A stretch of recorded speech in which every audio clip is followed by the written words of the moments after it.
Who goes there? Nay, answer me. Stand and unfold yourself. Long live the king. Bernardo?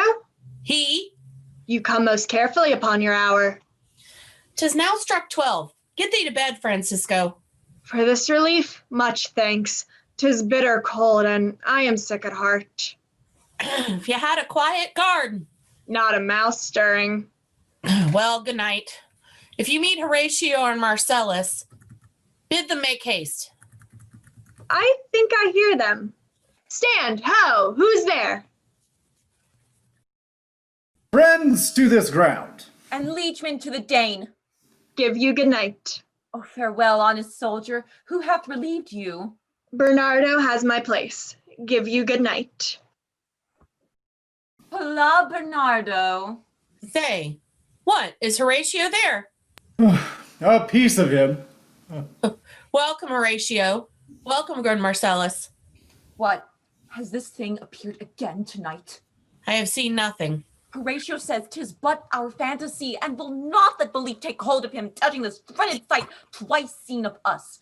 Therefore, I have entreated him along with us to watch the minutes of this night, that, if again this apparition come, he may approve our eyes and speak to it. Tush, 'twill not appear. Sit down a while, and let us once again assail your ears that are so fortified against our story, what we have 2 nights seen. Well, sit we down, and let us hear Bernardo speak of this. Last night of all, when yon same star that westward from the pole has made his course to illumine the part of heaven where now it burns, Marcellus and myself, the bell beating one, Peace, break thee off! Look! in the same figure of the king that is dead. Thou art a scholar! Speak to it, Horatio! Looks it not like the king? Mark it, Horatio. Most like, it harrows me with fear and wonder. It would be spoke to. Question it, Horatio! By heaven, I charge thee, speak. It is offended. See, it stalks away. Stay, speak. It is gone and will not answer. How now, Horatio? You tremble and look pale. Is this not something more than fantasy? What think you on it? Is it not like the king? As thou art to myself, 'tis strange. Thus twice before, and jump at this dead hour with martial stalk, hath he gone by our watch. In what particular thought to work I know not, but in the gross and scope of my opinion, this looks some strange eruption to our state. Good. Now sit down and tell me, he that knows, why this same strict and most observant watch so nightly toils the subject of the land. Who is it that can inform me? That can I. At least the whisper goes so. Our last king was, as you know, by Fortinbras of Norway, dared to the combat in which our valiant Hamlet did slay this Fortinbras. Now Sir young Fortinbras, but to recover of us those foresaid lands, so by his father lost, and this, I take it, is the main motive of our preparations. I think it be no other, but in so. Oh, well, may it sort that this pretentious figure comes armed through our watch, so like the king that was the question of these wars. A mote is it to trouble the mind's eye, but soft, behold, lo, here it comes again. If thou hast any sound, or use a voice, speak to me. Thou art privy to thy country's fate, which happily foreknowingly may avoid. Oh, speak! Speak of it! Stay and speak! Oh, stop it, Marcellus! Do I strike at it with my partisan? Do it if it will stand! 'Tis here! 'Tis here! 'Tis gone. We do it so wrong, being so majestical to offer it the show of violence. Was about to speak when the cock crew. Let us impart what we have seen tonight unto young Hamlet, for upon my life this spirit dumb to us will speak to him. Do you consent we shall acquaint him with it, as needful in our loves, fitting our duty? Let's do it, I pray, and I this morning know where we shall find him most conveniently. Thou yet of Hamlet, our dear brother's death, the memory be green, and that it is us befitted to bear our hearts in grief, and our whole kingdom to be contracted in one brow of woe. Therefore, our sometime sister, now our queen, have we, with mirth in funeral and with dirge in marriage, in equal scale weighing delight and dole, taken to wife. And now, Laertes, what's the news with you? What wouldst thou have, Laertes? My dread lord, your leave and favor to return to France. Have you your mother's leave? What says Polonius? He hath, my lord, wrung from me my slow leave by laborsome petition, and at last, upon his will, I sealed my hard consent. I do beseech you, give him leave to go. Take thy fair hour, Laertes. Time be thine, and thy best graces spend it at thy will. But now, my cousin Hamlet, and my son. Little more than kin, and less than kind. How is it that the clouds still hang on you? Not so, my lord. I am too much of the sun. Good Hamlet, cast thy nighted color off, and let thine eye look like a friend on Denmark. Do not forever with thy veiled lids seek thy noble father in the dust. Thou know'st 'tis common, all that lives must die, passing through nature to eternity. Aye, madam, it is common. If it be, why seems it so particular with thee? Seems, madam? Nay, it is. No, not seems. 'Tis not alone my inky cloaked mother can denote me truly. Is indeed seem, for there are actions that a man might play. But I have that within which passeth show, these but the trappings and the suits of woe. 'Tis sweet and commendable in your nature, Hamlet, to give these mourning duties to your father. But you must know your father lost a father. That father lost his. We pray you, throw to earth this unprevailing woe, and think of us as of a father. For let the world take note, you are the most immediate to our throne. For your intent in going back to Wittenberg, it is most retrograde to our desire, and we beseech you, bend you, to remain here in the cheer and comfort of our eye, our chiefest courtier, cousin, and our son. Let not thy mother lose her prayers, Hamlet. I pray thee, stay with us. Go not to Wittenberg. Shall in all my best obey you, madam. Why, 'tis a loving and a fair reply. Be as ourself in Denmark. Madam, come.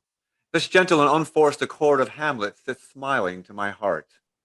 Come, away! Oh, that this too solid flesh would melt thaw and resolve itself into a dew. God. 2 months dead. Yeah, not so much, not two. So excellent a king. That was so loving to my mother. Let me not think on it. Frailty, thy name is woman. Why, she, even she, married with my uncle within a month. Almost wicked speed to post with such dexterity to incestuous sheets. It is not, nor it cannot come to good. Or break my heart, for I must hold my tongue. Hail to your lordship! I am glad to see you well, Horatio, or I do forget myself. The same, my lord, and your poor servant ever. Oh, sir, my good friend, I'll change that name with you. And what make you from Wittenberg, Horatio? Marcellus? My good lord. I am very glad to see you. Good even, sir. But what in faith make you from Wittenberg? Truant disposition, my good lord.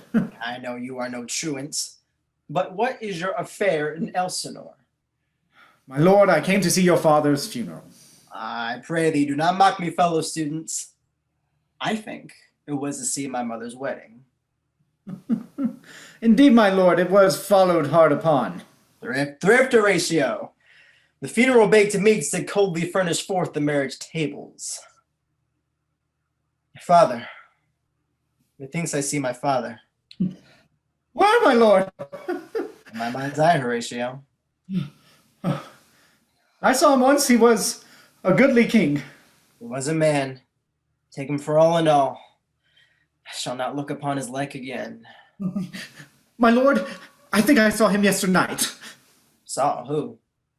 My lord, the king, your father. The king, my father. Seizing your admiration for a while, with an attent ear till I may deliver upon the witness of these gentlemen this marvel to you. For God's love, let me hear. 2 nights together had these gentlemen, Marcellus and Bernardo, on their watch, been thus encountered a figure like your father, appears before them, and I with him the 3rd night kept the watch, whereas they had delivered both in time, form of the thing, each word true and good. The apparition comes. I knew your father. His hands are not more like. But where was this? My lord, upon the platform where we watched. Did you not speak to it? My lord, I did, but answer made it none, yet once methought it lifted up its head and did address itself to motion, like as it would speak. But even then the morning cock crew loud, and at the sound it shrunk in haste away, and vanished from our sight. This is very strange. As I do live, my honored lord, 'tis true. We did think it went, and we did think it writ down in our duty to let you know of it. Indeed, sirs, but this troubles me. Hold you the watch tonight? We do, my lord. Armed, say you? Armed, my lord. From head to toe? My lord, from head to foot. Then saw you not his face? Oh yes, my lord, but he wore his beaver up. What, looked he frowningly? A countenance more in sorrow rather than in anger. Would I have been there? It would have much amazed you. Very like. Stayed it long? Well, one with moderate haste might tell 100. Longer! Not when I saw it. I will watch tonight. Perchance 'twill walk again. I warrant it will. If it assume my noble father's person, I'll speak to it. Though hell itself should gape and bid me hold my peace, so fare you well. Upon the platform, twixt 11 and 12, I'll visit you. Our duty to your honor. Farewell. My father's spirit in arms? All is not well. I doubt some foul play. Will the night were come. My necessaries are embarked. Farewell. And sister, as the winds give benefit and convoy as assistant, do not sleep, but let me hear from you. You doubt that. For Hamlet and the trifling of his favor, hold it a fashion and a toy in blood, a violet in the youth of primy nature. Forward, not permanent, sweet, not lasting, the perfume and suppliance of a minute, no more. No more, but so. Thinking no more. His greatness weighed, his will is not his own. That if he says he loves you, it fits your wisdom so far to believe it. Be wary. Best safety lies in fear. To itself rebels, though none else near. I shall the effect of this good lesson keep as watchman to my heart. But good my brother, do not as some ungracious pastors do, show me the steep and thorny way to heaven, whilst like a puffed and reckless libertine, himself the primrose path of dalliance treads, and recks not his own reed. Oh, fear me not. I stay too long, but here my mother comes. A double blessing is a double grace. Occasion smiles on a second leave. Oh, yet here, Laertes, aboard, for shame. The wind sits in the shoulder of your sail, and you are stayed for. There, my blessing be with thee. And these few precepts in thy memory, see thou character, give thy thoughts no tongue, nor any unproportioned thought his act. Be thou familiar, but by no means vulgar. Give every man thy ear, but few thy voice. Take each man's censure, but reserve thy judgment. Costly thy habit, as thy purse can buy, but not expressed in fancy. Rich, not gaudy, for the apparel oft proclaims the man. Neither a borrower nor a lender be, for loan oft loses both itself and friend, and borrowing dulls the edge of husbandry. This above all, to thine own self be true, and it must follow as the night the day, thou canst not then be false to any man. Farewell, my blessing season this in thee. Most humbly do I take my leave, my lady. Oh, well, the time invites you. Go, your servants tend. Farewell, Ophelia, and remember well what I have said to you. 'Tis in my memory locked, and you yourself shall keep the key of it. Farewell. What is't, Ophelia, he hath said to you? So please you, something touching the Lord Hamlet. Marry, well bethought. 'Tis told me he hath very oft of late given private time to you, and you yourself have of your audience been most free and bounteous. If it be so, as so 'tis put on me, and that in way of caution I must tell you, you do not understand yourself so clearly as it behoves my daughter and your honor. What is between you? Give me up the truth. He hath, my lady, of late made many tenders of his affection to me. Affection? You speak like a green girl, unsifted in such perilous circumstance. Do you believe his tenders, as you call them? I do not know what I should think. Marry, I'll teach you. Think yourself a baby. Tender yourself more dearly, or not to crack the wind of the poor phrase, running it thus, you'll tender me a fool.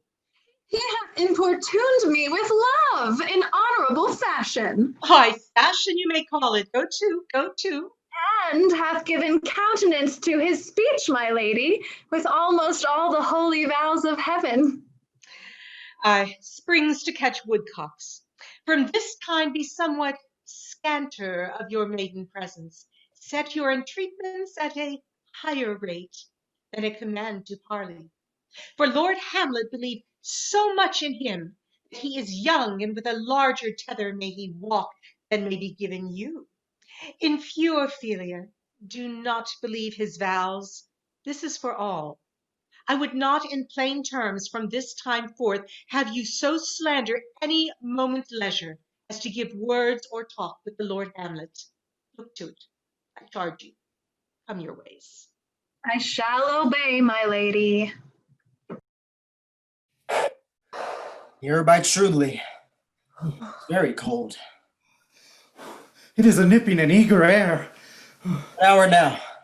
I think it lacks of 12? No, it is struck. Ah, indeed. I heard it not. Then it draws near the season wherein the spirit has his wont to walk. Look, my lord, it comes! Angels and ministers of grace defend us. Thou comest in such a questionable shape that I will speak to thee. I'll call thee Hamlet, king, father, royal Dane. Well, speak. Say, why is this? Wherefore? What shall we do? It beckons you to go away with it. Look with what courteous action it waves you to a more removed ground. Do not go with it. No, by my means, no. Will not speak. Then I will follow it. Do not, my lord. Why? What should be the fear? It waves me forth again. I'll follow it. What if he tempt you toward the flood, my lord? Or to the dreadful summit of the cliff that beetles over base into the sea, and there assumes some horrible form which might deprive your sovereignty of reason and draw you into some madness? Think of it! It waves me still. Go on. I'll follow thee. You shall not go, my lord. Hold off your hands. Be ruled, you shall not go. My fate cries out, unhand me, gentlemen. By heaven, I'll make a ghost of him that lets me. I say, away. Go on. I'll follow thee.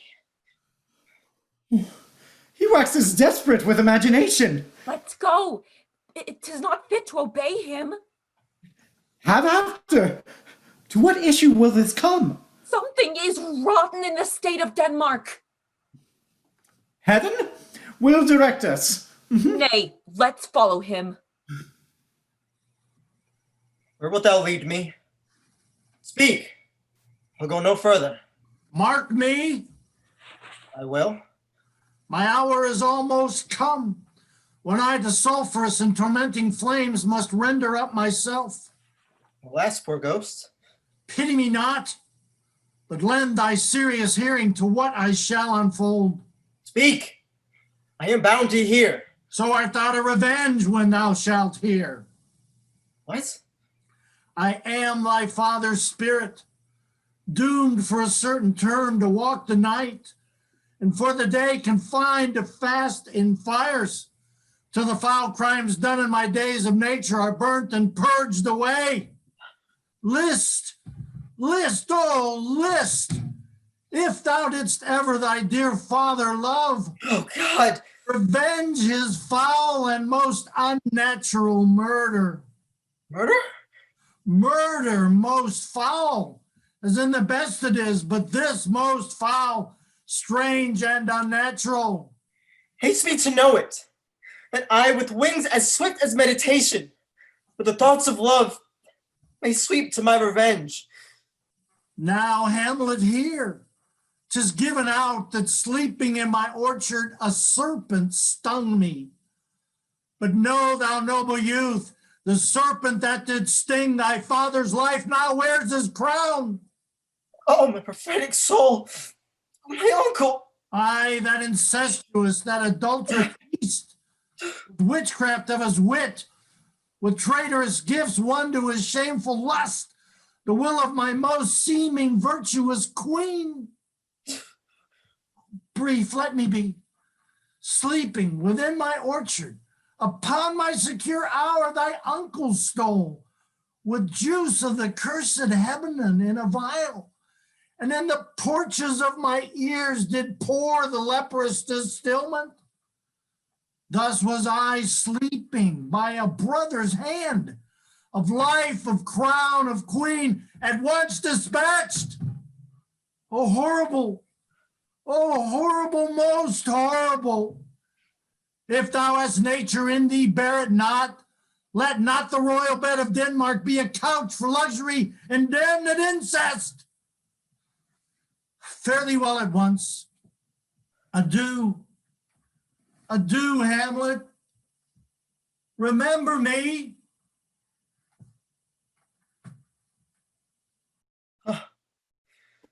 Oh, you host of heaven. Oh, earth, what else? Remember thee. Oh, most pernicious woman. Oh, villain, smiling damned villain. It is adieu. Adieu, remember me. I have sworn it. My lord! My lord! Lord Hamlet! Oh, heaven secure him! So be it. Hello! Ho ho, my lord! Yo ho, boy! Come, bird, come. How is it, my noble lord? What news, my lord? Oh, wonderful! Good, my lord, tell it! No, you'll reveal it. Not I, my lord, by heaven! Nor I, my lord. How say you then? What heart of man once thinketh, but you'll be secrets. I, by heaven, my lord. There's ne'er a villain dwelling in all Denmark, but he's an errant knave. There needs no ghost, my lord, come from the grave to tell me this. My rights, you are the right. And so, without more circumstance at all, I hold it fits that we shake our hands in parts. You as your business and desire shall point you, and for mine own parts, look you, I'll go pray.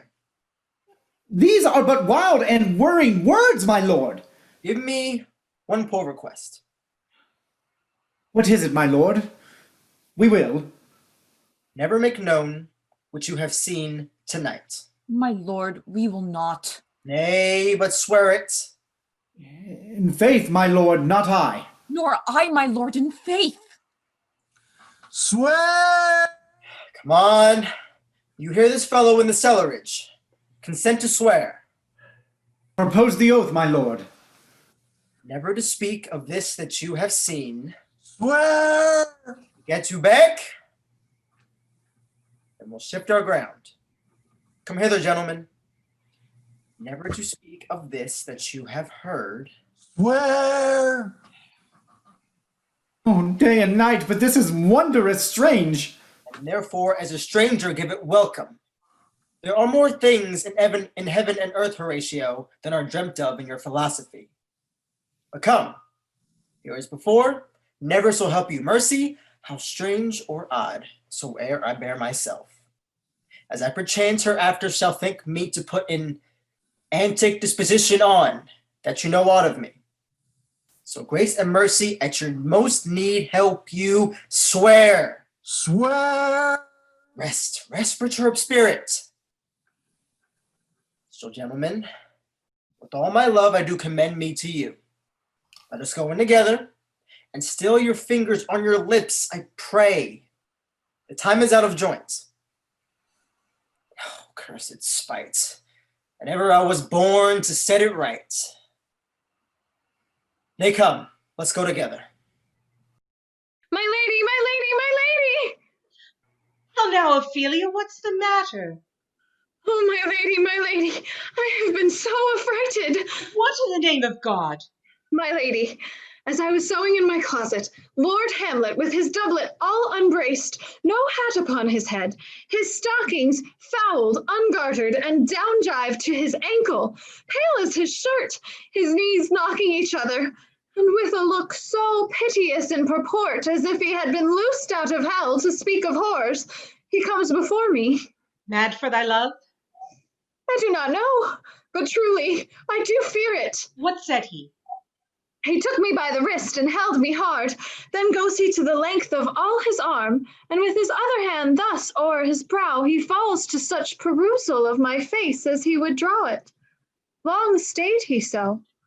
At last, with a little shaking of mine arm, and thrice his head thus waving up and down, he raised a sigh so piteous and profound, as it did seem to shatter all his bulk and end his being. That done, he lets me go, and with his head over his shoulder turned, he seemed to find his way without his eyes, for out of doors he went without their helps, and to the last bended their light on me. Come, go with me.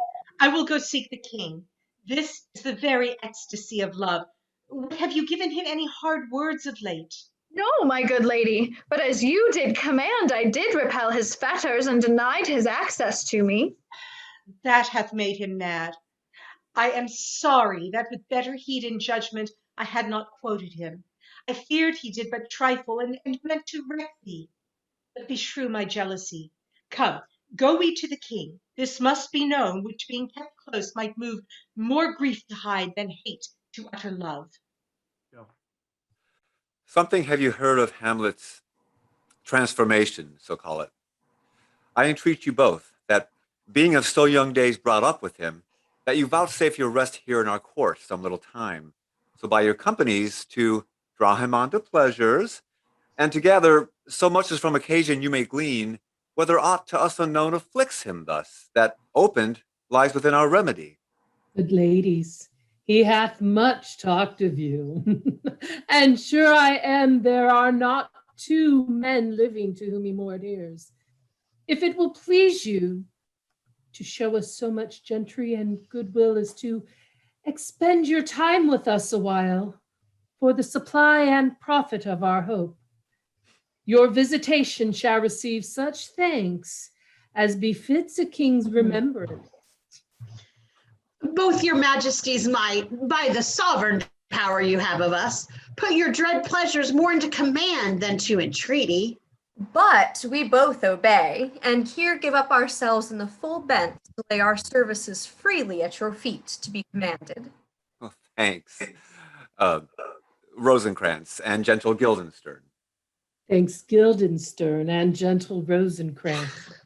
And I beseech you instantly to visit my too much changed son. Go, some of you, and take these ladies to where Hamlet is. Heavens make our presence and our practices helpful and pleasant to him. Aye, amen. My gracious king, I do think, or else this brain of mine hunts not the trail of policy so sure as it hath used to do, that I have found the very cause of Hamlet's lunacy. Oh, speak of that. That do I long to hear. She tells me, my dear Gertrude, she hath found the head and source of all your son's distemper. I doubt it is no other but the main, his father's death and our o'er hasty marriage. My liege and madame, to expostulate what majesty should be, what duty is, why day is day, night night, and time is time, were nothing but to waste night, day, and time. Therefore, since brevity is the soul of wit, and tediousness the limbs and outward flourishes, I will be brief. Your noble son is mad. Mad I call it, for to define true madness, what is't but to be nothing else but mad? But let that go. More matter, with less art. Madame, I swear I use no art at all. That he is mad, 'tis true, 'tis pity, and pity 'tis true. A foolish figure, but farewell it, for I will use no art. I have a daughter, while she is mine, who in her duty and obedience, mark, hath given me this. Now gather and surmise. To the celestial and my soul's idol, the most beautified Ophelia. Well, that's an ill phrase, a vile phrase. Beautified is a vile phrase, but you shall hear. Came this from Hamlet to her? Good madame, stay a while. I will be faithful. Doubt thou the stars are fire? Doubt that the sun doth move? Doubt truth to be a liar, but never doubt I love. Hamlet. This in obedience hath my daughter shown me, and more above hath his solicitings, as they fell out by time, by means, and place, all given to mine ear. But how hath she received his love? Oh, no, I went round to work, and my young mistress thus I did bespeak. Lord Hamlet is a prince, out of thy star. This must not be, and then I precepts gave her, that she should lock herself from his resort, admit no messengers, receive no tokens, which done she took the fruits of my advice, and he repulsed, a short tale to make, into the madness wherein now he raves. Do you think 'tis thus? It may be very likely. Had there been such a time, I'd fain know that I have positively said 'tis so when it proved otherwise. Not that I know. Would take this from this, if this be otherwise. If circumstances lead me, I will find where truth is hid, though it were hid indeed within the center. I'll maybe try it further. You know, sometimes he walks 4 hours together here in the lobby. So he does indeed. At such a time, I'll loose my daughter to him. Be you and I behind an arras then, and mark the encounter. If he love her not, and be not from his reason fallen thereon, let me be no assistant for a state. We will try it. Oh, but look where sadly the poor wretch comes reading. Away, I beseech you both, away. I'll board him presently. Oh, give me leave. How does my good Lord Hamlet? Well, God mercy. Do you know me, my lord? Excellent. Well, you are a fishmonger. Not I, my lord. Then I would you were so honest a lady. Honest, my lord. Aye, sir. To be honest, as this world goes, is to be one lady picked out of 10,000. That's very true, my lord. For if the sun breed maggots in a dead dog, being a god-kissing carrion, have you a daughter? I have, my lord. Let her not walk in the sun. Conception is a blessing, but not as your daughter may conceive. Friend, look to it. How say you that? Still harping on my daughter, yet he knew me not at first. He said I was a fishmonger. He is far gone, far gone. And truly in my youth I suffered much extremity for love. Very near this. I'll speak to him again. What do you read, my lord? Words. Words. Words. What is the matter, my lord? Between who? I mean the matter that you read, my lord. Oh, slanders, ma'am. For the satirical rogue says here that old women have their faces wrinkled, their eyes purging thick amber and plum tree gum, and that they have plentiful lack of wit, together with most weak hams. All which, madam, though I most powerfully and potentially believe, yet I hold it not honesty to have it thus set down. For yourself should be as old as I am, if, like a crab, you could go backward. Though this be madness, yet there is method in't. Will you walk out of the air, my lord? Into my grave. Indeed, that is out of the air. How poignant sometimes his replies are. A happiness that often madness hits on, which reason and sanity could not so prosperously be delivered on. I will leave him, and suddenly contrive the means of meeting between him and my daughter. My honorable lord, I will most humbly take my leave of you. You cannot, madam, take from me anything that I will more willingly part with all, except my life. Except my life. Except my life. Fare you well, my lord. My honored lord. My most dear lord. My excellent good friends, how dost thou, Guildenstern? Rosencrantz, good lads, how do ye both? As the indifferent children of the earth. Happy in that we are not over happy. On fortune's cap, we are not the very button. Ooh, nor the soles of her shoe. Neither, my lord. Then you live about her waist, or in the middle of her favors. Faith, her privates we. In the secret parts of fortune? Ooh, most true, she is a strumpet. What's the news? None, my lord, but that the world's grown honest. And is doomsday near. But your news is not true. Let me question more in particular. What have you, my good friends, deserved at the hands of fortune that she sends you to prison hither?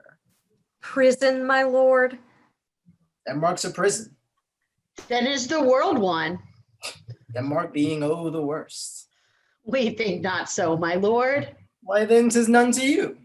For there is nothing either good or bad, but thinking makes it so.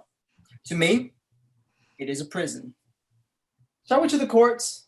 For by my fay I cannot reason. We'll wait upon you. No such matter.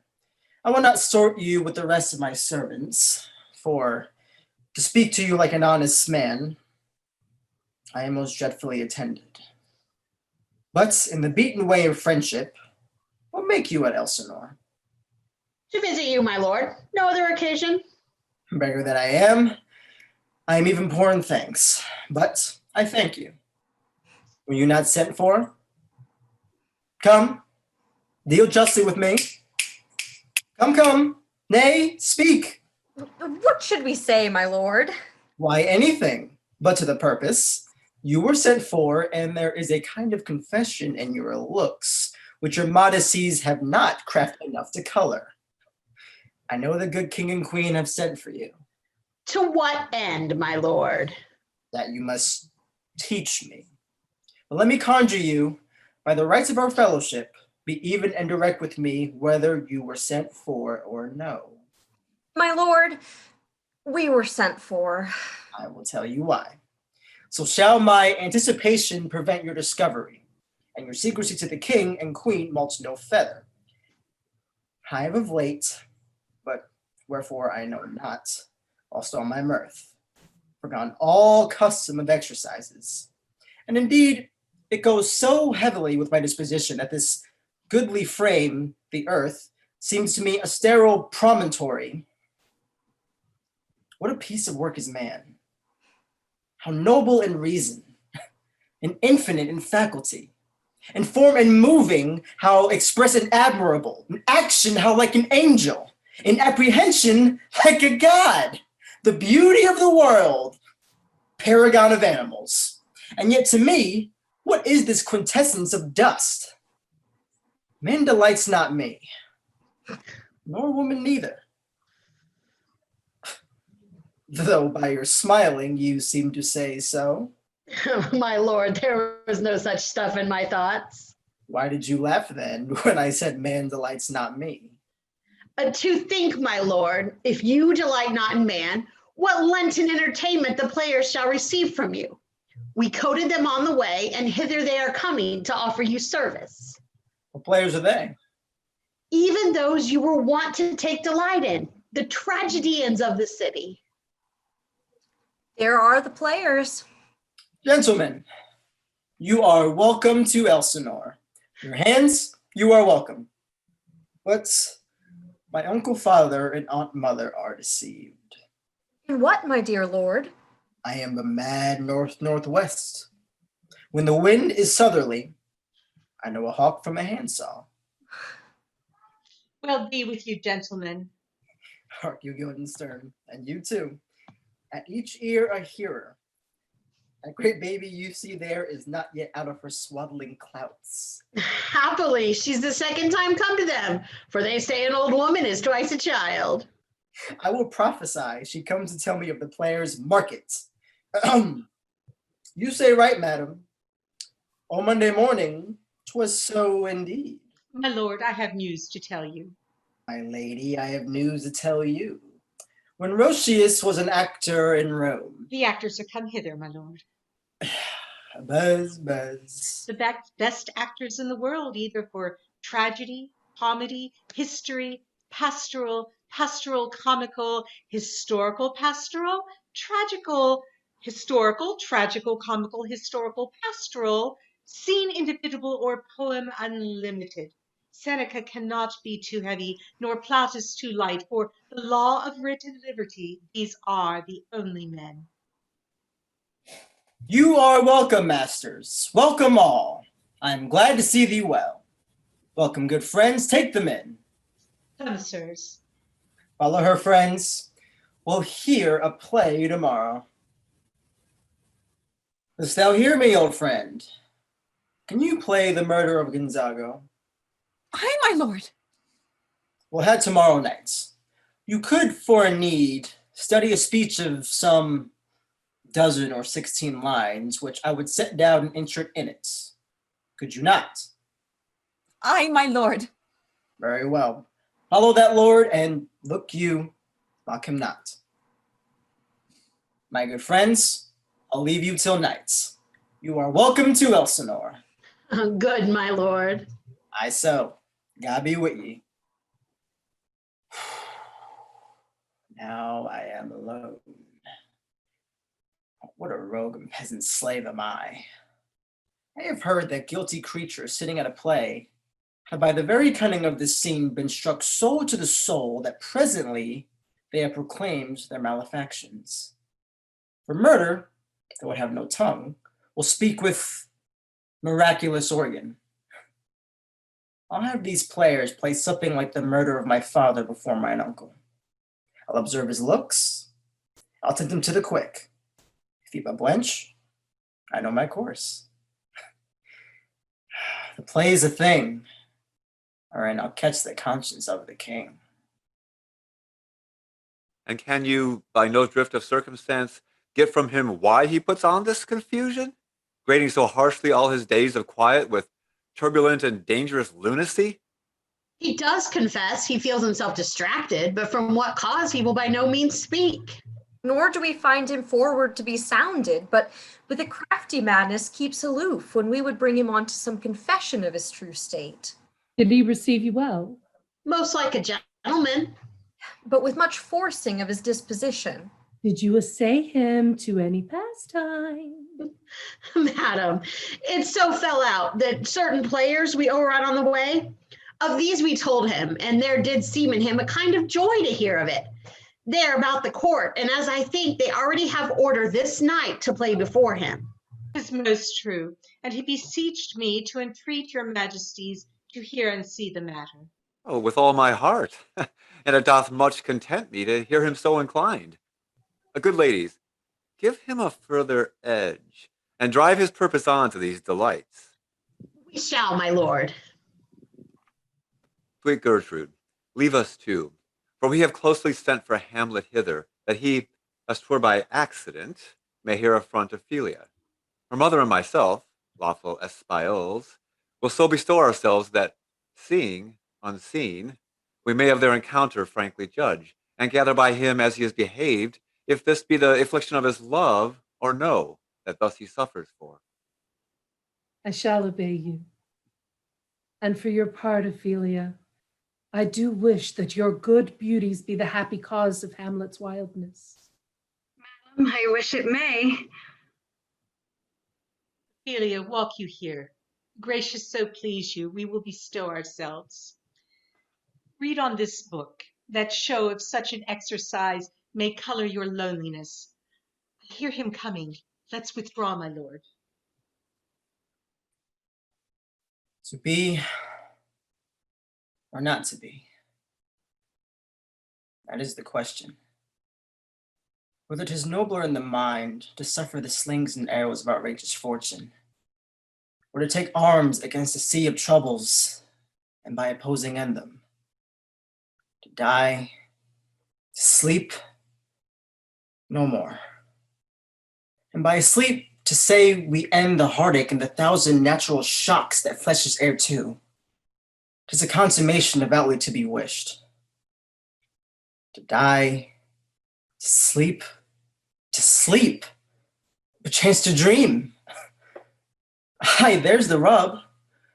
For in that sleep of death, what dreams may come when we have shuffled off this mortal coil must give us pause. There's a respect that makes calamity of so long life. For who would bear the whips and scorns of time, the oppressor's wrong, when he himself might his quietest make with a bare bodkin? Who would Fardels bear to grunt and sweat under a weary life, but that the dread of something after death, the undiscovered country from whose bourne no traveler returns, puzzles the will and makes us rather bear those ills we have than fly to others that we know not of? Thus conscience does make cowards of us all.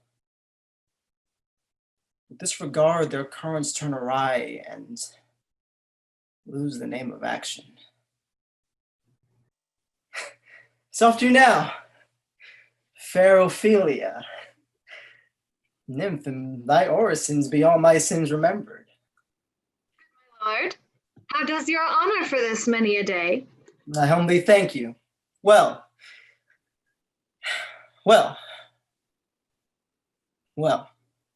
My lord, I have remembrances of yours that I have longed to redeliver. I pray you now receive them. No, not I. I never gave you aught. My honored lord, you know right well you did. And with them words of so sweet breath composed as made the things more rich, their perfume lost. Take these again, For to the noble mind, rich gifts wax poor when givers prove unkind. There, my lord. Are you honest? My lord? Are you fair? What means your lordship? That if you be honest and fair, your honesty should admit no discourse to your beauty. Could beauty, my lord, have better commerce than with honesty? Aye, truly. For the power of beauty will sooner transform honesty from what it is to a bawd than the force of honesty can translate beauty into his likeness. This was sometime a paradox, but now the time gives a proof. I did love you once. Indeed. My lord, you made me believe so. You should not have believed me. I loved you not. I was the more deceived. Get thee to a nunnery.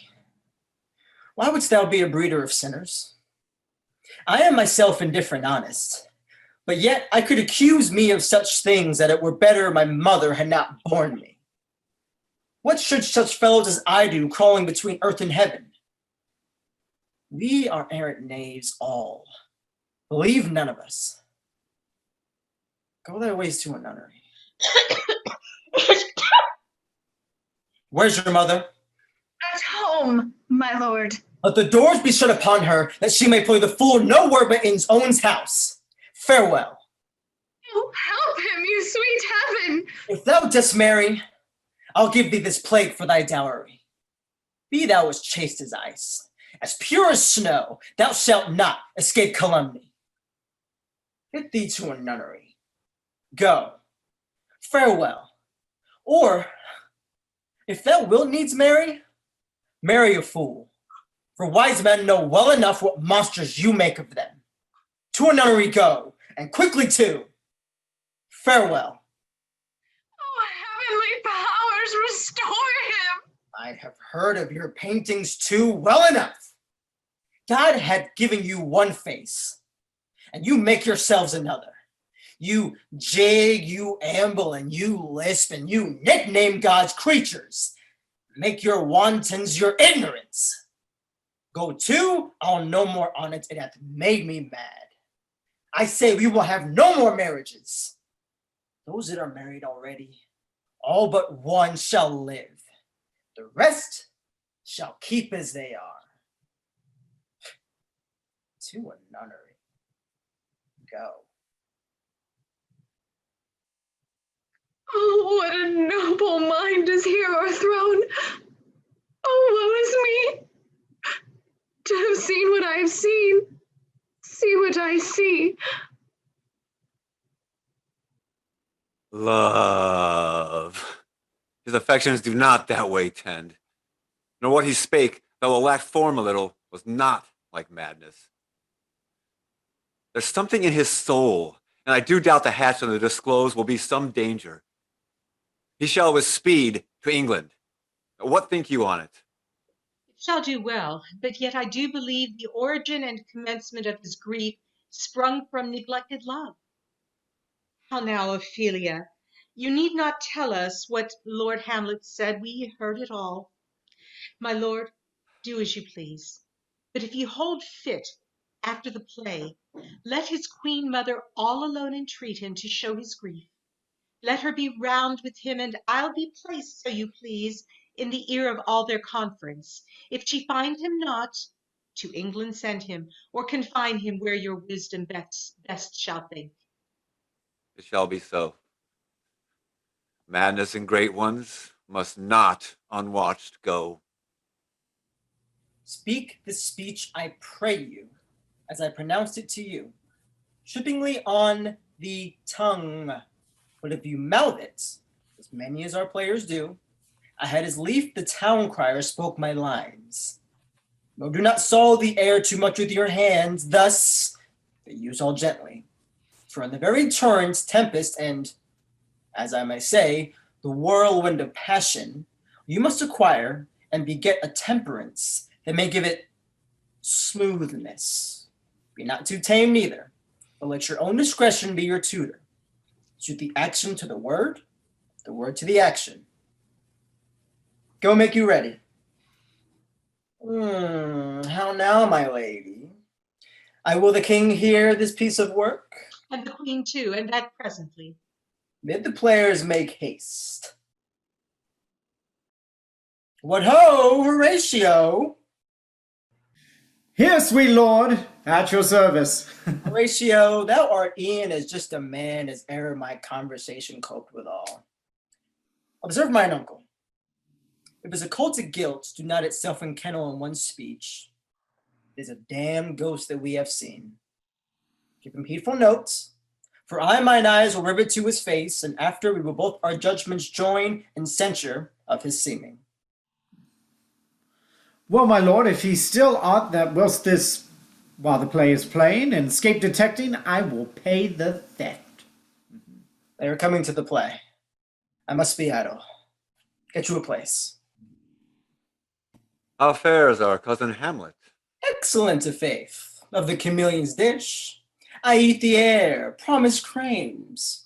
You cannot feed Capon so. I have nothing for this answer, Hamlet. These words are not mine. No, nor mine now. Be the players ready? I, my lord, they stay upon your patience. Come hither, my dear Hamlet, sit by me. No, good mother. Here's metal more attractive. Oh, do you mark that? Full 30 times has Phoebus' cart gone round, since love our hearts and our hands unite commutal in sacred bands. So many journeys may the sun and moon make us again count o'er ere love be done. But woe is me, you are so sick of late, so far from cheer in your former state that I distrust you. Faith, I must leave thee, love, and shortly too. And thou shalt live in this fair world behind, honored, beloved, and happily as one, as kind for husband shalt thou have. Oh, confound the rest! Such love must needs be treason in my breast. In second husband let me be accursed. None wed the second, but who killed the first. Wormwood, wormwood. The instances that second marriage move are base respects of thrift, but none of love. Second time I kill my husband dead when second husband kisses me in bed. I do believe you think now what you speak, but what we do determine off we break. So think thou wilt no second husband wed, but die thy thoughts when thy first lord is dead. Nor earth to give me food, no heaven light, sport and repose lock from me day and night. To desperation turn my trust and hope, an anchor's cheer in prison be my scope. Each opposite that blanks the face of joy meet what I would have well in it destroy. Both here and hence pursue me lasting strife, if once a widow ever I be wife. She should break it now. 'Tis deeply sworn. Sweet, leave me here a while. My spirits grow dull. Leap rock thy brain, and never come mischance between us twain. Madam, I like you this play. The lady protests too much, methinks. Oh, but she'll keep her word. Have you heard the argument? Is there no offense in it? No, they knew but jests. Poison in jest. No offense to the world. What do you call the play? The Mousetrap. Marry how? Tropically. This play is the image of a murder done in Vienna. Gonzago is the Duke's name, his wife Baptista. You shall see anon. This one is Lucianus, nephew to the king. You are as good as a chorus, my lord. Thoughts black, hands apt, drugs fit, and time agreeing. Confederate season, else no creature seeing. Thou mixture rank of midnight weeds collected, with Hecte's ban thrice infected. Thy natural magic and dire property, unwholesome life, usurp immediately.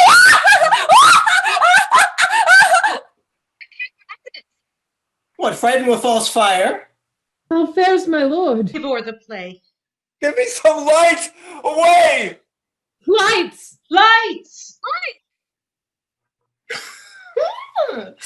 Oh, good Horatio, I'll take the ghost's word for £1,000. Didst perceive? Very well, my lord. Upon the talk of the poisoning? I did very well note of him. Come some music, come the recorders, for if the king not like the comedy, why then belike he likes it not. Purdy, come some music. My lord, vouchsafe me a word with you. Sir, a whole history. The king, sir. Aye, sir, what of him? In his retirement, marvelous distempered. With drink, sir? No, my lord, with Kala. Your wisdom should show itself more richer to signify this to his doctor. For me to put him to his percutation will perhaps plunge him into far more choler. Good my lord, put your discourse into some frame, and start not so wildly from my affair. I am tame, sir, pronounce. The queen, your mother, in most great affliction of spirit, hath sent me to you. My mother, you say? She says your behavior hath struck her into amazement and admiration. Oh, wonderful son that can so astonish a mother. But is there no sequel at the heels of this mother's admiration? In part.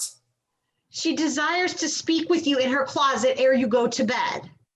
We shall obey. Were she 10 times our mother. Have you any further trade with us? My lord, you once did love me. So I do still, by these pickers and stealers. Good my lord, what is your cause of distemper?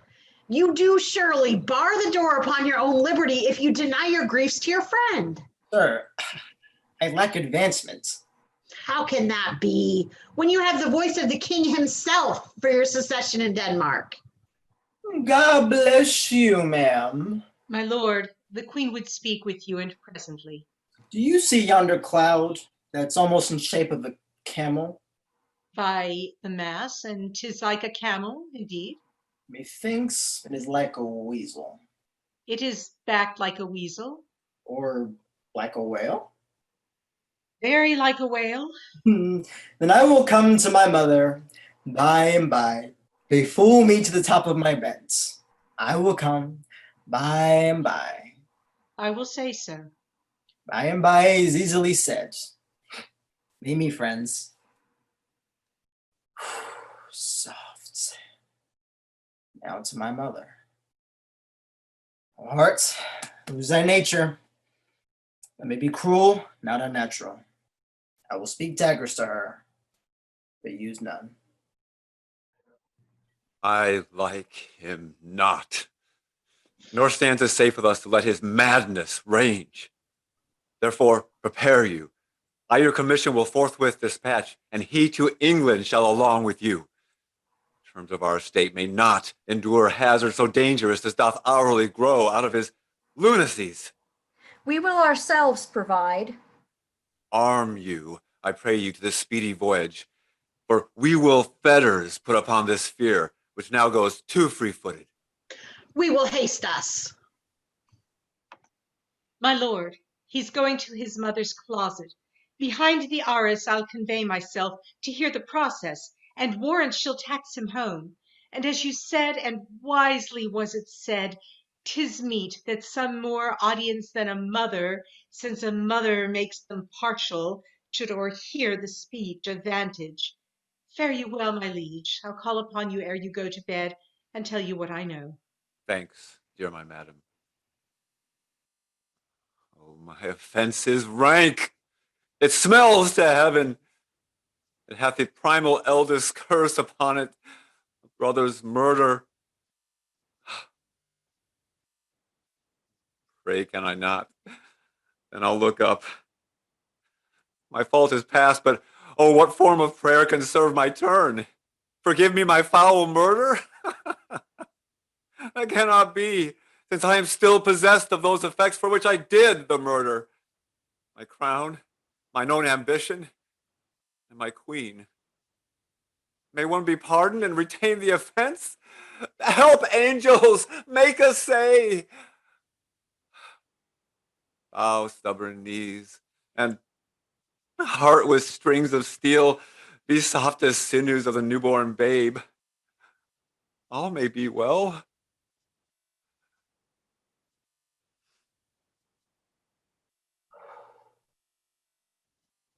Now might I do it, Pat.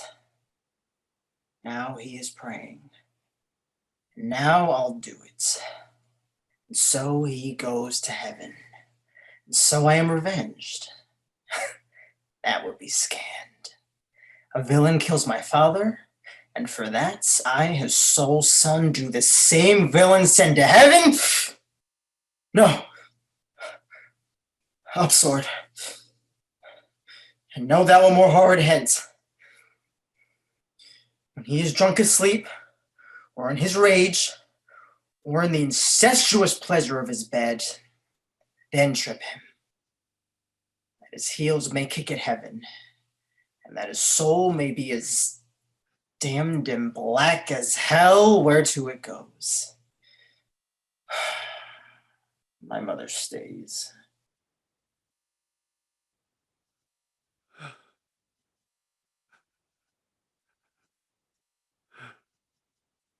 My words fly up, my thoughts remain below. Words without thoughts never to heaven go. He will come straight. Look you lay home to him. Tell him his pranks have been too broad to bear with, and that your grace hath screened and stood between much heat and him. I'll sconce me even here. Pray you, be round with him. Mother. Mother. Mother. I'll warrant you, fear me not. Withdraw. I hear him coming. Now, mother, what's the matter? Hamlet, thou hast thy father much offended. Mother, you have my father much offended. Come, you answer with an idle tongue. Oh, go, you question with a wicked tongue. Why, how now, Hamlet? What's the matter now? Have you forgot me? No, rather rude not so. You are the queen, your husband's brother's wife, and would it were not so, you are my mother. Nay then, I'll set those to you that can speak. Oh, come, and sit you down. You go not till I set you up a glass where you may see the most inmost part of you. Oh, what wilt thou do? Thou wilt not murder me. Help! Help! What ho! Help! Now a rat, dead for a ducat. Ah! Oh! I am slain. What hast thou done? Nay, I know not. Is it the king? Oh, what a rash and bloody deed is this! A bloody deed. Almost as bad, good mother, as kill a king and marry with his brother. As kill a king? Aye, madam, 'twas my word. Thou wretched, rash, intruding fool, farewell. A leave-wringing of your hands. Peace, sit you down, and let me wring your heart. For so I shall, if it be made of penetrable stuff. What have I done that thou darest wag thy tongue in noise so rude against me? Such an act that blurs the grace and plus of honesty.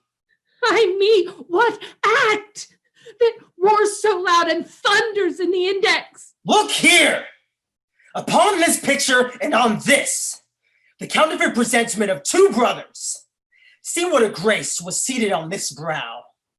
This was your husband. Look you now, what follows?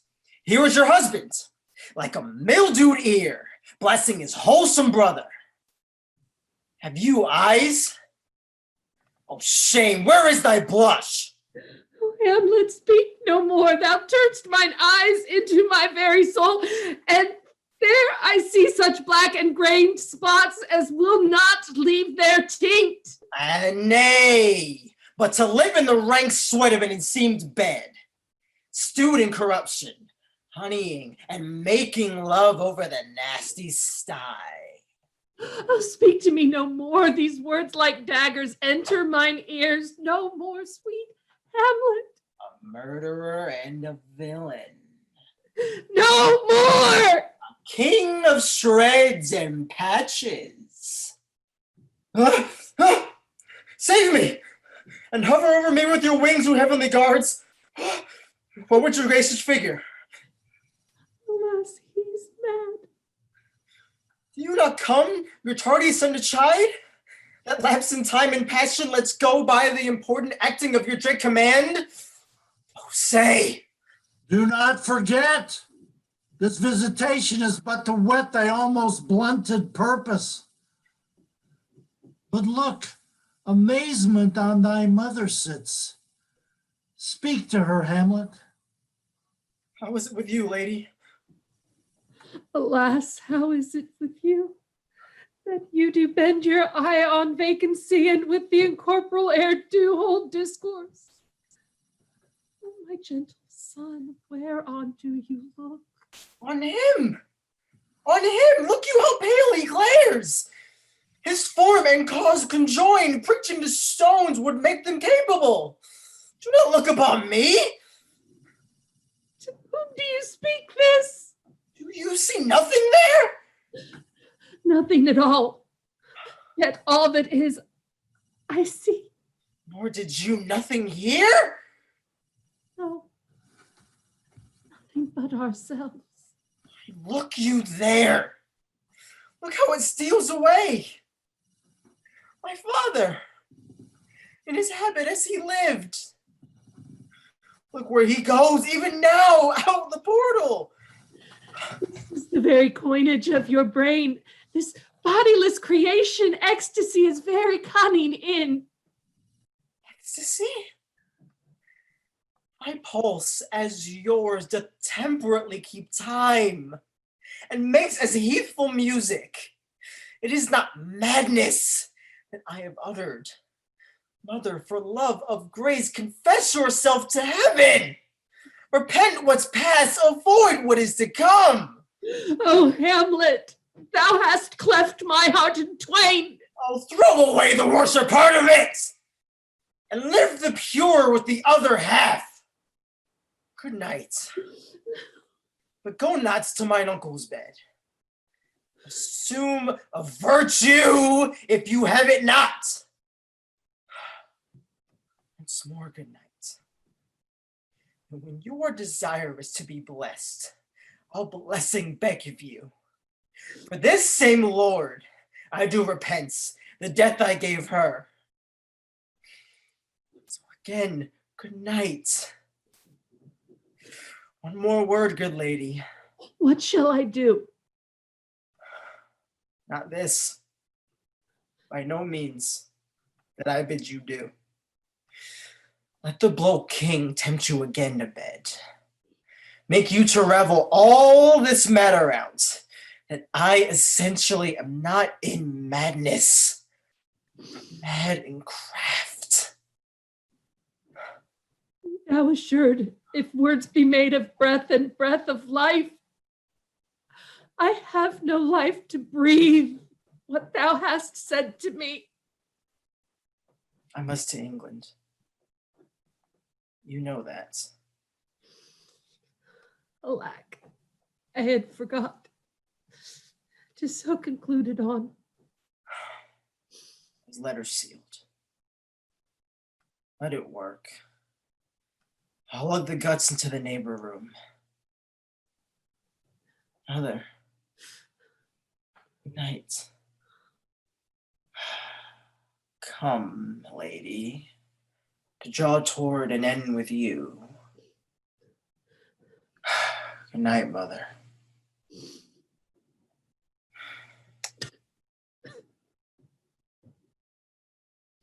Where is your son? My good lord, what I have seen tonight. What, Gertrude? How does Hamlet? Mad as the sea and wind when both contend which is the mightier. In his lawless fit, behind the arras hearing something stir, whips out his rapier and cries, a rat, a rat! And in this brainish apprehension, kills the unseen good old woman. Oh, heavy deed! It had been so with us had we been there. His liberty is full of threats to all, to you yourself, to us, to everyone. Where is he gone? To draw apart the body he hath killed, or whom his very madness, like some ore among a mineral of metal's base, shows itself pure.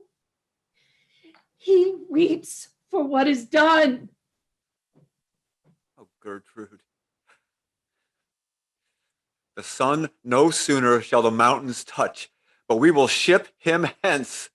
And this vile deed we must, with all our majesty and skill, both countenance and excuse. Ho, Guildenstern! Friends, both, go join you with some further aid. Hamlet in madness hath Polonius slain, and from his mother's closet hath he dragged her. Go seek him out, speak fair, and bring the body into the chapel. I pray you hasten this. Come, Gertrude. Oh, come away. Safely stowed. Hamlet! Lord Hamlet! Oh, now what noise? Who calls on Hamlet? Oh. Here they come.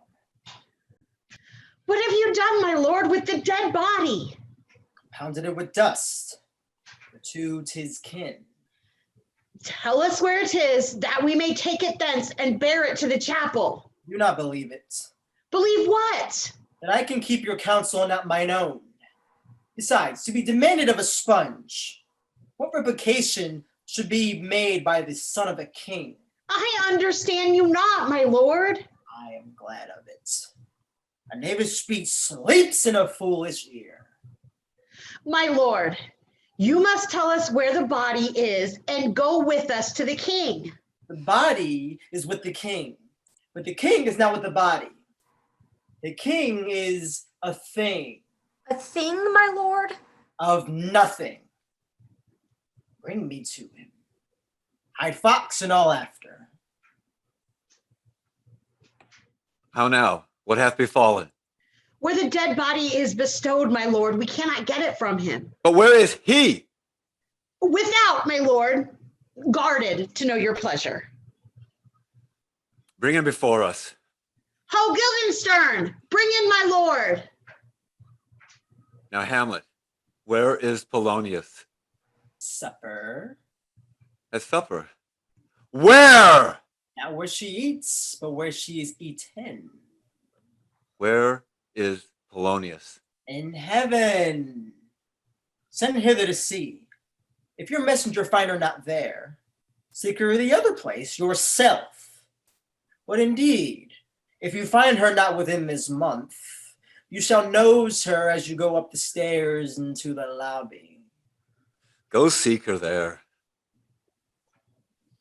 She will stay till ye come. Hamlet, this deed, for thine especial safety, must send thee hence with fiery quickness.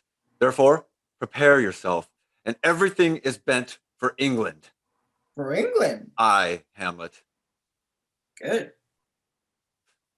So it is, thou knewest our purposes. I see a cherub that sees them. But come, for England. Farewell, good mother. Thy loving father, Hamlet. My mother. Father and mother is man and wife. Man and wife is one flesh, and so my mother. Come, for England. Follow him afoot. Make haste. And England, if my love thou hold'st it aught, thou mayest not coldly set our sovereign process, which imports at full, by letters congruing to that effect, the present death of Hamlet. Do it, England! I'll not speak with her. She is importunate, indeed distract. Her mood will needs be pitied. What would she have? She speaks much of her mother, says she bears there's tricks in the world and hymns and beats her heart, spurns enviously at straws, speaks things in doubt that carry but half sense. Her speech is nothing, yet the unshaped use of it doth move the bearers to collection. They aim at it, and botch the words up to fit their own thoughts, which as her winks and nods and gestures yield them. Indeed would make one think there might be thought, though nothing sure. Yet much unhappily 'twere good she were spoken with, for she may strew dangerous conjectures on ill-breeding minds. Let her come in. To my sick soul a sin's true nature is. Each toy seems prologue to some great amiss. So full of artless jealousy is guilt, it spills itself in fear of being spilt.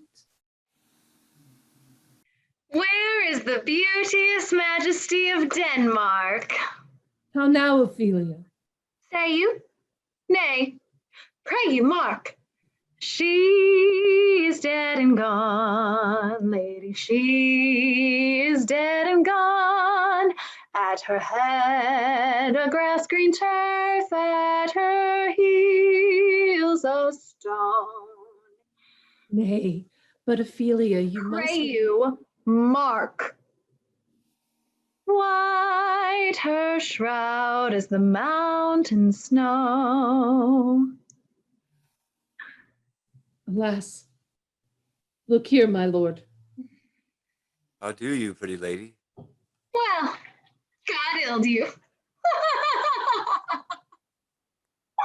They say the owl was a baker's daughter. Lord, we know what we are, but know not what we may be.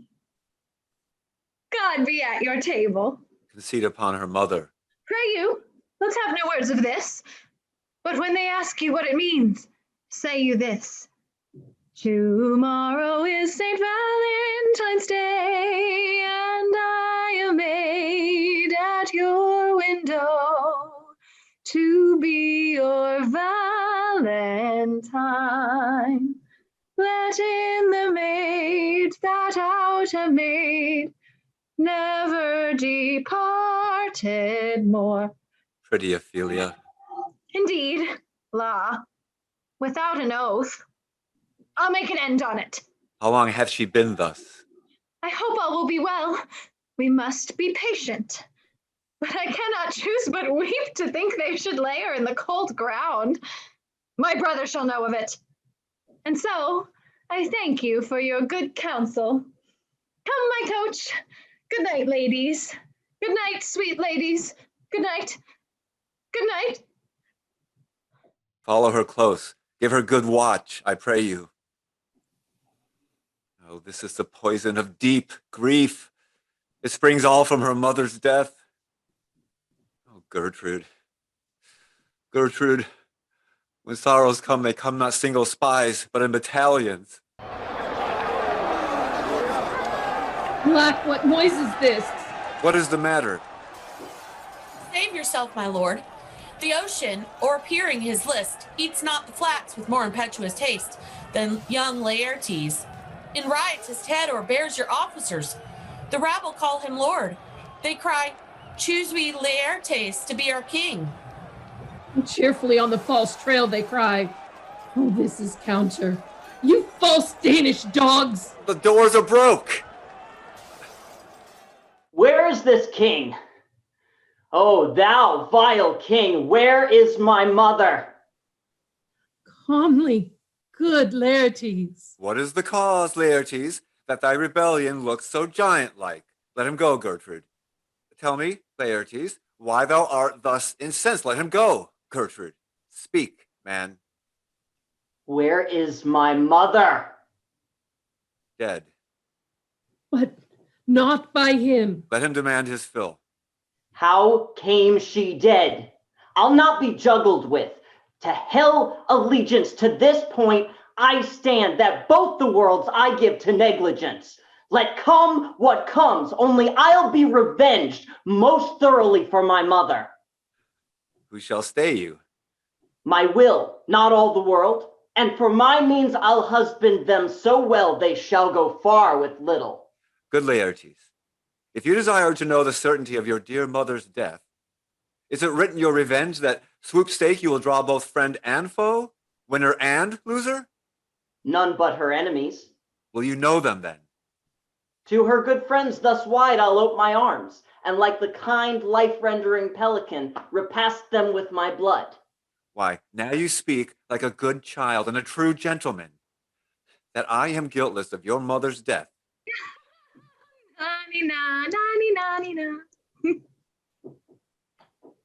Let her come in. How now? Nani. What noise is that? Oh, heat, dry up my brains. Nani.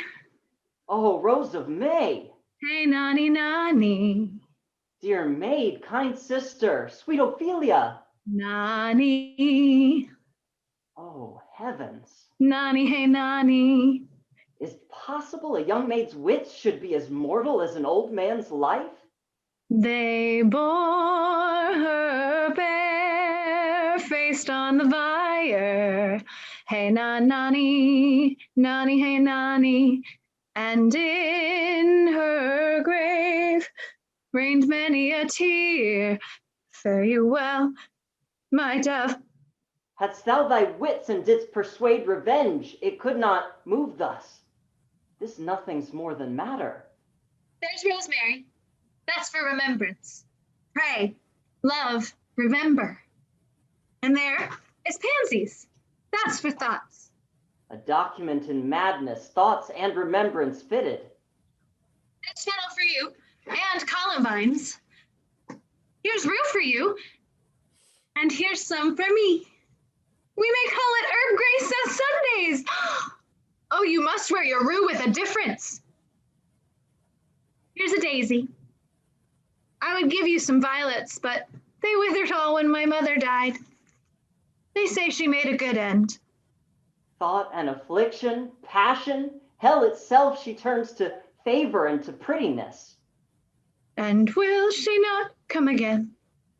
And will she not come again? No, no, she is dead. Go to thy deathbed. She never will come again. She is gone. She is gone. I pray God. God be with ye.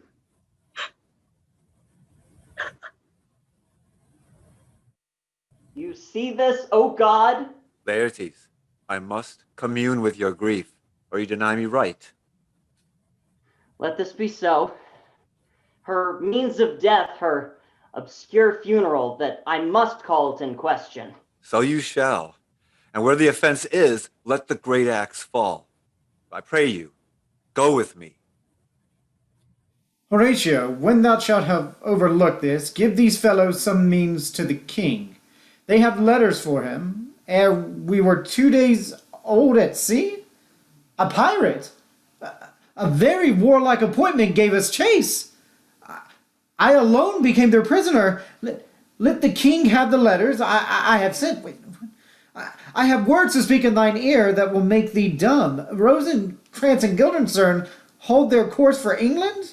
Of them I have much to tell thee. Farewell. He that thou knowest thine Hamlet. Oh, come, I will make your way for these your letters. It well appears, but tell me why you proceeded not against these feats, so crimeful, so capital in nature, as by your safety, wisdom, all things else you mainly were stirred up. The queen, his mother, lives almost by his looks. And for myself, my virtue or my plague, be it either which, she's so conjunctive to my life and soul that, as the star moves not but in his sphere, I could not but by her. And so have I a noble mother lost. a sister driven into desperate terms. But my revenge will come. Break not your sleeps for that. You shortly shall hear more. I loved your mother, and we love ourselves. And that, I hope, will teach you to imagine. How now? What news? Letters, my lord, from Hamlet. This to your majesty. From Hamlet? Laertes, you shall hear them. Leave us. High and mighty, tomorrow shall I beg leave to see your kingly eyes, when I shall, first asking your pardon thereunto, recount the occasion of my sudden and more strange return. Hamlet, what should this mean? And are all the rest come back? Or is this some abuse and no such thing? Know you the hand? It is Hamlet's character. Let him come. Will you be ruled by me?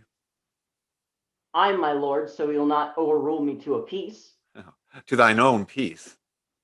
If he be now returned, I will work him to an exploit, now ripe in my device, under the which he shall not choose but fail. And for his death, no wind of blame shall breathe, but even his mother shall uncharge the practice and call it accident. It falls right. Now, out of this... What out of this, my lord? Laertes, was your mother dear to you, or are you like the painting of a sorrow, a face without a heart? Why ask you this? Hamlet comes back. What would you undertake to show yourself your mother's son in deed more than in words? To slit his throat in the church. No place indeed should murder sanctuarize. Revenge should have no bounds. Hamlet returned shall know you are come home. Bring you and fine together and wager on your heads. And for that purpose, I'll anoint my sword. I bought an unction of a mountebank, so mortal that but dip a knife in it. Where it draws blood, it may be death. We'll make a solemn wager on your cunnings. I hat, when in your motion you are hot and dry, as make your bouts more violent to that end, and that he calls for drink, I'll have prepared for him a chalice for the nonce, wherein but sipping, if he by chance escape your venomed stuck, our purpose may hold there. How now, sweet queen? One woe doth tread upon another's heels, so fast they follow.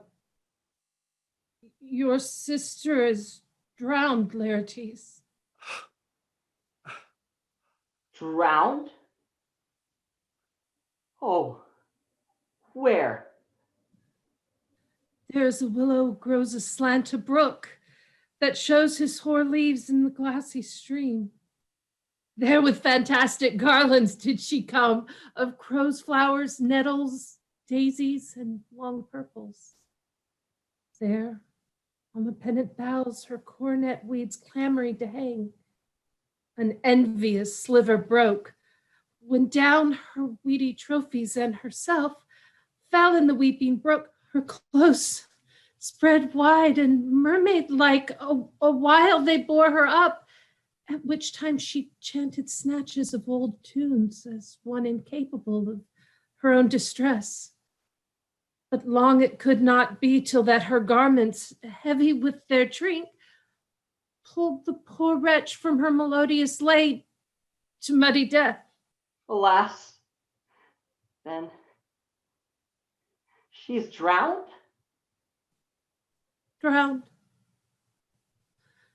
Drowned.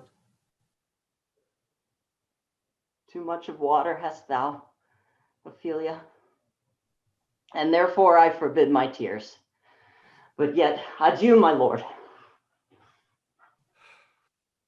Let's follow Gertrude. Is she to be buried in Christian burial that willfully seeks her own salvation? I tell thee, she is, and therefore make her grave straight. The crowner hath sat on her, and finds it Christian burial. How can that be, unless she drowned herself in her own defense? Why, 'tis found so. It must be Sefendendo. It cannot be else. Nay, but hear you, good man Delver. Give me leave. Here lies the water. Good. Here stands the man. Good. If the man go to this water and drown himself, it is willy-nilly he goes. Mark you that.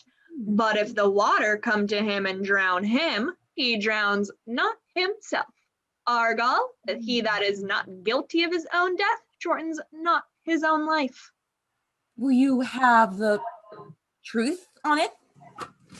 If this had not been a gentlewoman, she should have been buried out of Christian burial.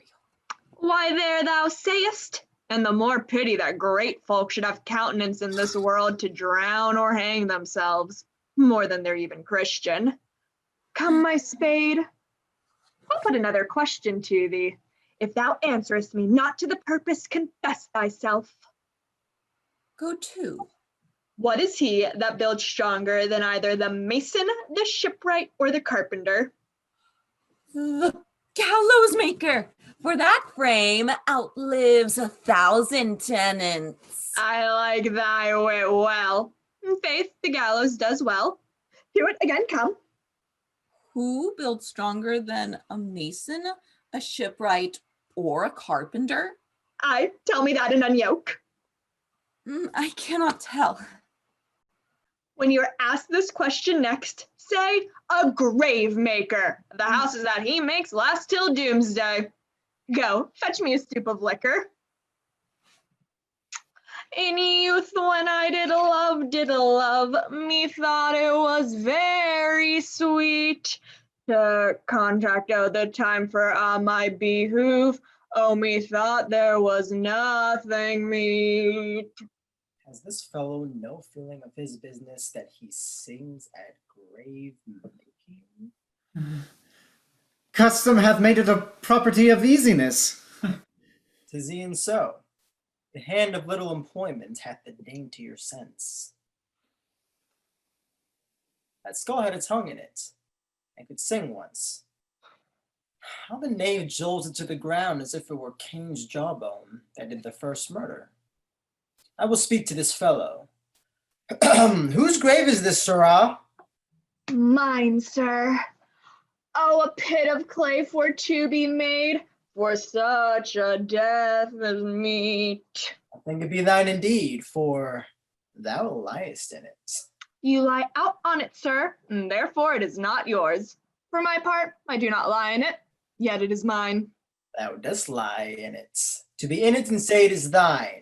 'Tis for the dead, not for the quick. Therefore thou liest. 'Tis a quick lie, sir. Pull away gain from me to you. What man dost thou dig it for? For no man, sir. What woman then? For none neither. Who is to be buried in it? One that was a woman, sir, but rest her soul, she's dead. How absolute the knave is. How long hast thou been a grave maker? Of all the days in the year. I came to it that day that our last King Hamlet overcame Fortinbras. How long is that since? Cannot you tell? Every fool can tell that. It was the very day that young Hamlet was born. He that is mad and sent into England. Aye, marry, why was he sent to England? Why, because he was mad. He shall recover his wits there, or he do not. No great matter there. Why? 'Twill not be seen in him there. There the men are as mad as he. Here's a skull now. This skull has lain in the earth 23 years. Whose was it? A whoreson mad fellow's it was. Who do you think it was? Nay, I know not. A pestilence on him for a mad rogue. This same skull, sir, was Yorick's skull, the king's jester. Let me see.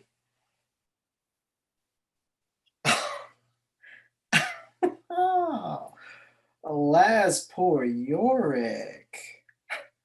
I knew him, Horatio.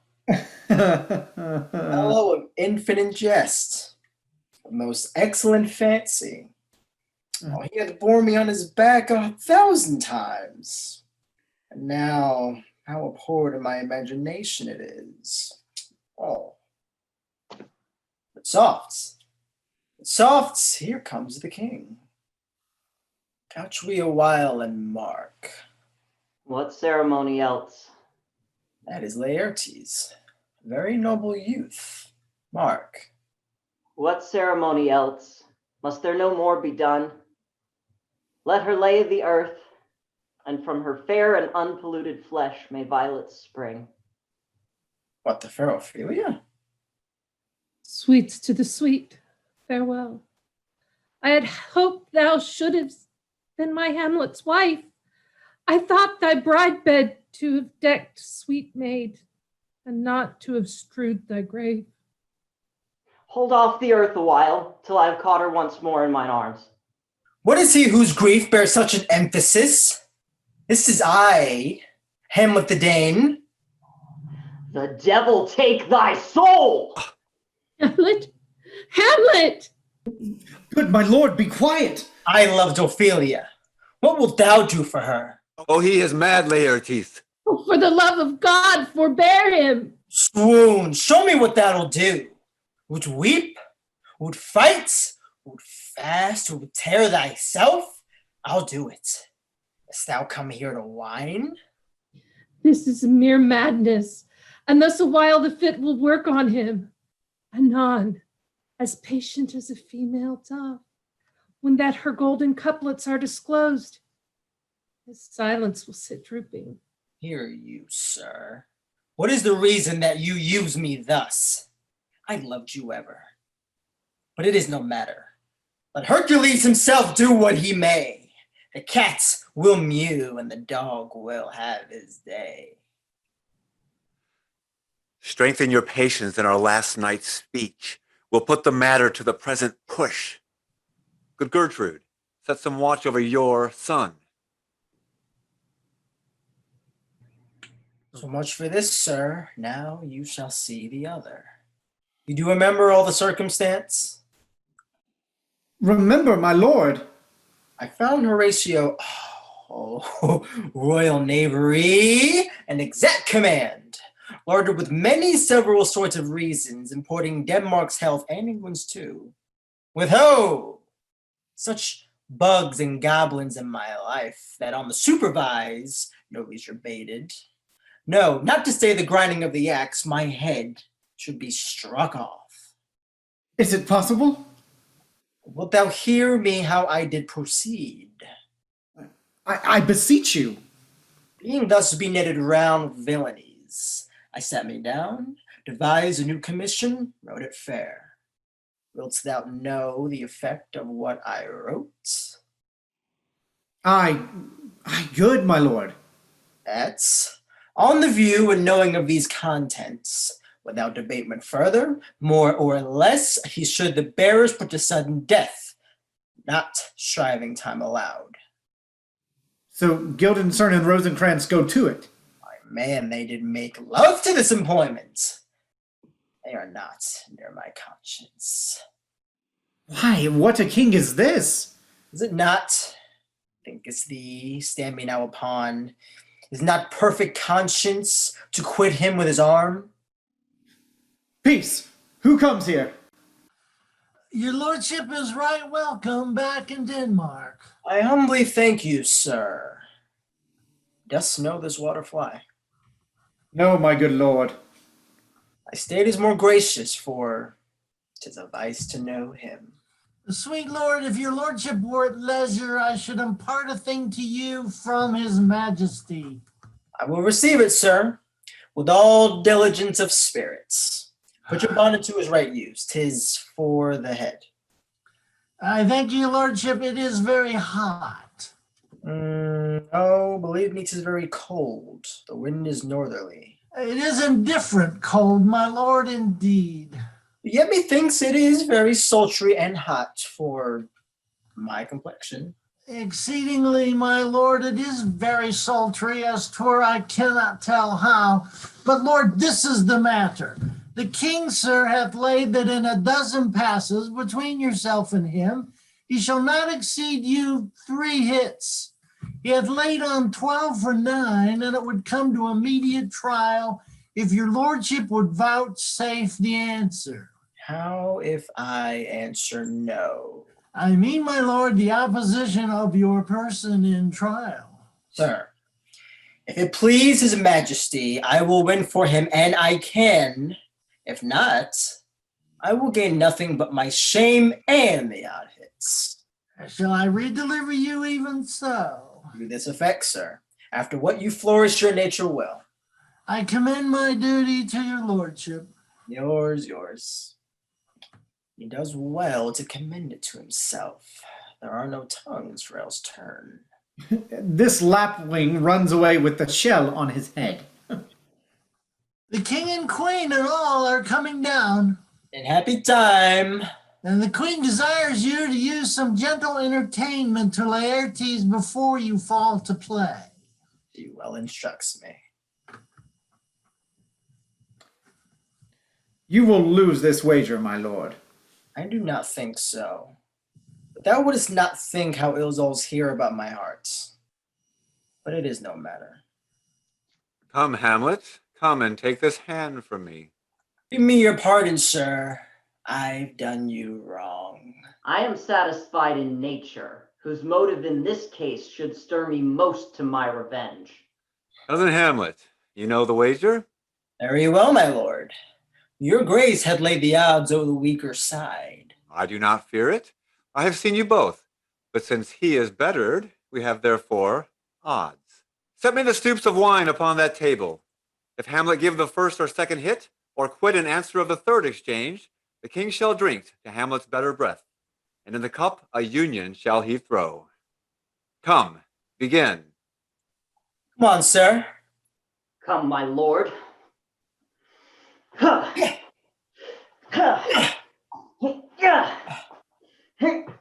Ooh. One. No. Judgments. A hit, a very palpable hit. Well, again. Stay. Give me drink. Hamlet, this pearl is thine. Here's to thy health. Give him the cup. I'll play this bell first. Sit it by a while. Come. Ha! Oh!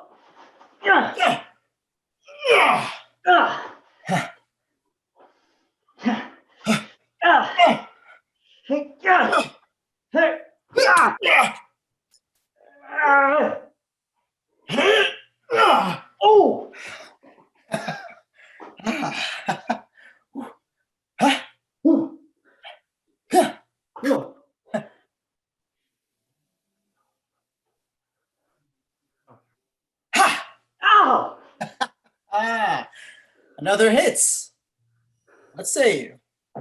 A touch. I do confess. Our son shall win. Here, Hamlet. The queen carouses to your fortune. Gertrude, do not drink. I will, my lord. I pray you, pardon me. It is the poisoned cup. It is too late. Come for the third Laertes.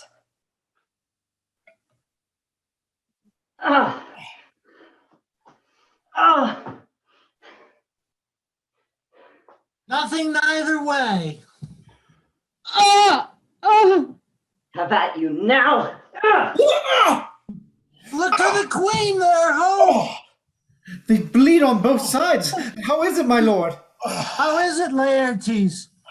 Why, as a woodcock to mine own spring, Osric, I'm justly killed with mine own treachery. How does the queen? She swoons to see them bleed. No.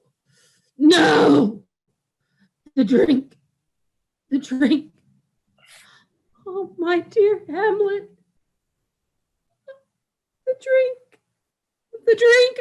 I am poisoned.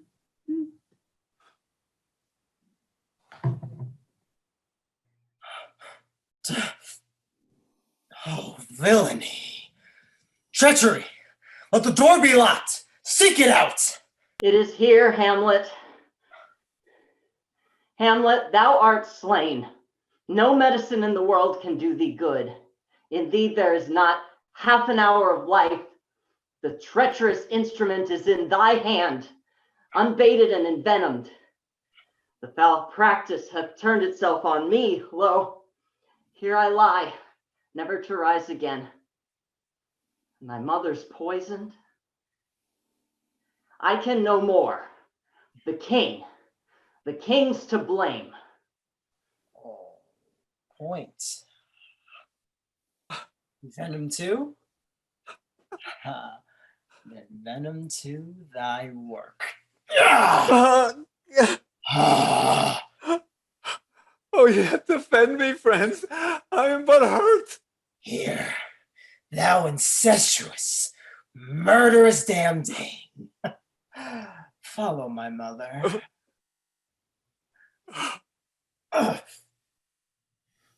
Exchange forgiveness with me, noble Hamlet. My mother's death falls not upon thee, nor thine upon me.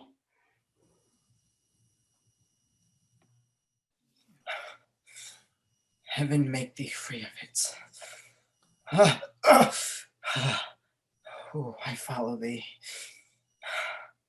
I am dead, Horatio. Thou livest. Report me to tell my story. What warlike noise is this? Young Fortinbras. Oh, I die, Horatio. Fortinbras. He has my dying place. So tell him with the occurrence, more and less, which have solicited. The rest is silence.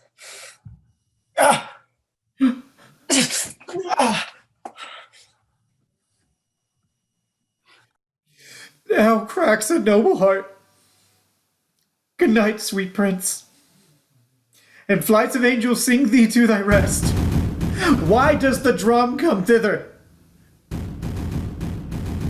Where is this sight? What is it ye would see? If aught of woe or wonder, cease your search. This quarry cries on havoc. O proud death, what beast is toward in thine eternal cell, if thou so many princes at a shot so bloodily hast struck? The sight is dismal. Let me speak to the yet unknowing world. How these things came about, so shall you hear of carnal, bloody, and unnatural acts, of accidental judgments, casual slaughters, of deaths put on by cunning forced cause, and in this upshoot purposes mistook, fallen on the inventor's reeds. All this I can truly deliver. Let us haste to hear it, and call the noblest to the audience. For me, with sorrow I embrace my fortune. I have some rights of memory in this kingdom, which now to claim my vantage doth invite me. Of that I shall also have cause to speak, and from his mouth whose voice will draw no more. But let this same be presently performed, even while men's minds are wild, lest more mischance on plots and errors happen. Let 4 captains bear Hamlet like a soldier to the stage, for he was likely, had he been put on, to have proved most royally. And for his passage, the soldiers' musics and the rites of war speak loudly for him. Take up the bodies. Such a sight as this becomes the field. Here shows much amiss. Go, bid the soldiers shoot.